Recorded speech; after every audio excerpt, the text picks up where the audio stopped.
Gulf యుద్ధంలో కేంద్ర బిందువుగా ఉన్న ఇరాన్ ఈరోజు అంతర్జాతీయ సమాజంలో అతిపెద్ద చర్చగా మారింది. ఇరాన్ మీద అమెరికా, ఇజ్రాయెల్ కలిసి ఫిబ్రవరి 28న మొదలుపెట్టిన యుద్ధానికి ఈ నెల 27తో 30 రోజులు పూర్తవుతున్నాయి. ఈ యుద్ధం ముగిసిందా లేక కొనసాగుతుందా అంటే అంతా గందరగోళమే. పెద్దన్నగా ప్రపంచం ముందు కనిపించే అమెరికా గల్ఫ్ యుద్ధం నేపథ్యంలో బాగా అయోమయంలో ఉంది. యుద్ధం స్టార్ట్ చేసిన తర్వాత పట్టు దక్కక చిక్కక గౌరవనీయమైన ముగింపు కోసం అమెరికా చూస్తోంది అని అంటున్నారు. ఇక ఇజ్రాయెల్ అయితే అస్తిత్వ సమస్య అంటోంది. ఇంతదాకా వచ్చిన తరువాత బదలకూడదు అన్నది ఆ దేశ స్ట్రాంగ్ భావన. ఇరాన్ అయితే తోక తొక్కిన తాచు మాదిరిగా ఉంది. తన దేశం జోలికి వచ్చారు కాబట్టి అంత సులభంగా తాము వదిలిపెట్టమని అంటోంది. దాంతో గల్ఫ్ యుద్ధం ఈరోజు ప్రపంచాన్ని పెద్ద సంక్షోభంలోకి నెడుతోంది.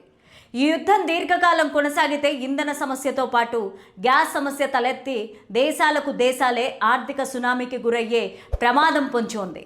ఈ వీడియోని చివరి వరకు చూడండి. ప్లీజ్ లైక్ చేయండి, షేర్ చేయండి, అలాగే బెల్ బటన్ నొక్కి సబ్స్క్రైబ్ చేసుకోవడం మర్చిపోకండి. ఇక హెడ్లైన్స్ చూద్దాం. హార్మోజ్ జలసంధిలో ప్రయాణించే నౌకలకు టోల్ వసూలు. గల్ఫ్ దేశాలన్నింటితో భారత్కి మంచి స్నేహబంధాలు. ఇరాన్ శత్రు దేశాల జాబితా మొదటి స్థానం ఆ దేశానిదే. కేంద్రం పెట్రోల్, డీజిల్ పైన అదనపు ఎక్సైజ్ సుంకం తగ్గింపు. లలిత క్లినిక్స్ ఇప్పుడు హైదరాబాద్ లో, హనుమకొండ జిల్లాలో లక్షలాది మంది ప్రాణాలు కాపాడిన డాక్టర్ రాజేశ్వర ప్రసాద్ ఇప్పుడు మన కోసం అల్కాపూర్ టౌన్షిప్ మణికొండలో. అపాయింట్మెంట్ కోసం ఈ కింది నెంబర్లకి కాల్ చేయండి. ఇక స్టోరీలోకి వెళ్తే గల్ఫ్ యుద్ధం ఈ రోజు ప్రపంచాన్ని అతిపెద్ద సంక్షోభంలోకి నెడుతోంది. ఈ యుద్ధం సుదీర్ఘకాలం కొనసాగితే ఇంధన సమస్యలతో పాటు గ్యాస్ సమస్యలు తలెత్తి దేశాలకు దేశాలే ఆర్థిక సునామీకి గురయ్యే ప్రమాదం పొంచి ఉంది. ఈ నేపథ్యంలో ఇరాన్ మీద ప్రపంచ దేశాల ఒత్తిడైతే ఉంది. యుద్ధం విరమించుకోవాలని కోరుతున్న వారు ఉన్నారు. హార్మోజ్ జలసంధి అన్నది చాలా ముఖ్యమైనది కాబట్టి ఆ విషయంలో అంతా కలిసి ఇరాన్ మీద సంప్రదింపులు, రాయబారాలు అన్నీ చేస్తున్నారు. అయితే ఇరాన్ యుద్ధం విషయాల్లో వెనక్కి తగ్గేది లేదు అంటూనే మధ్య మార్గాన్ని ప్రకటించింది. ఆ విధంగా కీలక నిర్ణయం తీసుకుంది. హార్మోజ్ జలసంధి మూసుకొని పోలేదని, అది తమ మిత్ర దేశాలకు అందుబాటులో ఉంటుందని స్పష్టంగా ప్రకటించింది. శత్రు దేశాలకు మాత్రం ఈ జలసంధితో ఇక రుణం తీరిపోయినట్లే అంటోంది. ఇరాన్ మిత్ర దేశాల జాబితా చూస్తే Russia, China, India, Pakistan, Iraq ఉన్నాయి. ఇండియాను తమ మిత్ర దేశంగానే ఇరాన్ ప్రకటించడం విశేషం. ఇక తమ మిత్రులకు అన్ని విధాలుగా సహకరిస్తామని, హార్మోజ్ జలసంధి ద్వారా నౌకల రవాణాకు ఎటువంటి ఇబ్బందులు లేకుండా చూస్తామని ఇరాన్ హామీ ఇస్తోంది. ఈ నేపథ్యంలో భారత్ని కూడా తమ మిత్ర దేశంగా ఇరాన్ పేర్కొనడం అతిపెద్ద ఊరటగా చెప్పాలి. ఇదిలా ఉంటే భారత్ మొదటి నుంచి అలీన విధానాన్ని అనుసరిస్తోంది. అదే సమయంలో ప్రపంచ వేదిక మీద అందరితోనూ స్నేహంగా ఉంటూ వస్తోంది. గల్ఫ్ యుద్ధం మొదలు కావడానికి 24 గంటల ముందే ఇజ్రాయెల్ దేశాన్ని భారత ప్రధాని నరేంద్ర మోదీ సందర్శించారు. ఆ దేశ అత్యున్నత గౌరవ పురస్కారాన్ని అందుకున్నారు. నిన్ననే అమెరికా భారత్తో మాట్లాడింది. ట్రంప్ నేరుగా మోదీతో ఫోన్ కలిపారు. రష్యా అయితే భారత్కి దశాబ్దాల మిత్రుడు. గల్ఫ్ దేశాలన్నింటితో భారత్కి మంచి స్నేహ సంబంధాలున్నాయి. ఇరాన్ విషయంలో ఇప్పటిదాకా భారత దౌత్యం మీద పలు అనుమానాలు అంతర్జాతీయ దౌత్య నిపుణులు వ్యక్తం చేస్తూ వచ్చారు. ఇప్పుడు ఇరాన్ మిత్రదేశంగా భారత్ని పేర్కొనడంతో ఆ అనుమానాలు పటాపంచలైనట్లే అంటున్నారు. ఇక ఇరాన్ శత్రు దేశాల జాబితా చూస్తే అందులో మొదటి స్థానం అమెరికాకు దక్కింది. ఆ తర్వాత ఇజ్రాయెల్ని ఉంచింది.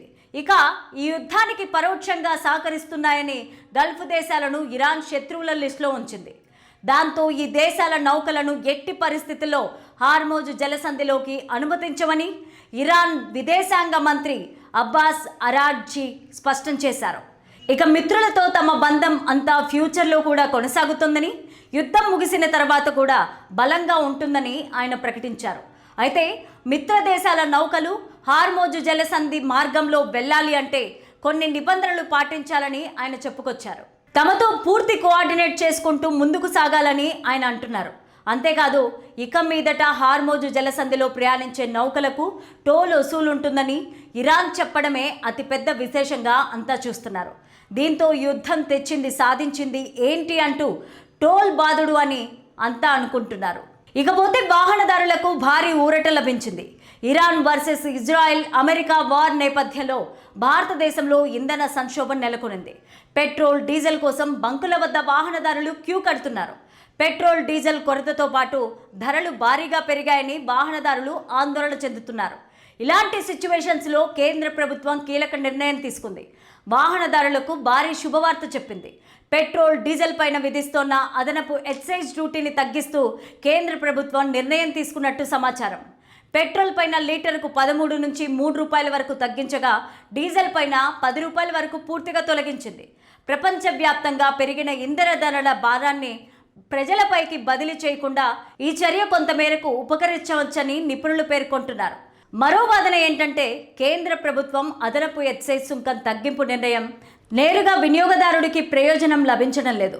హార్మోజ్ జలసంధి మూసివేత భయాలు, పశ్చిమాసియా దేశాల మధ్య కొనసాగుతున్న యుద్ధం కారణంగా అంతర్జాతీయంగా చమురు సరఫరాకు అంతరాయం కలిగే ప్రమాదం ఉంది.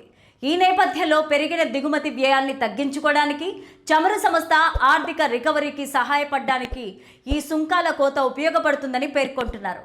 దేశంలో ప్రధాన ప్రైవేటు ఇంధన విక్రయ సంస్థ అయిన నయారా ఎనర్జీ వినియోగదారులపైన ఇప్పటికే ధరల భారాన్ని మోపింది.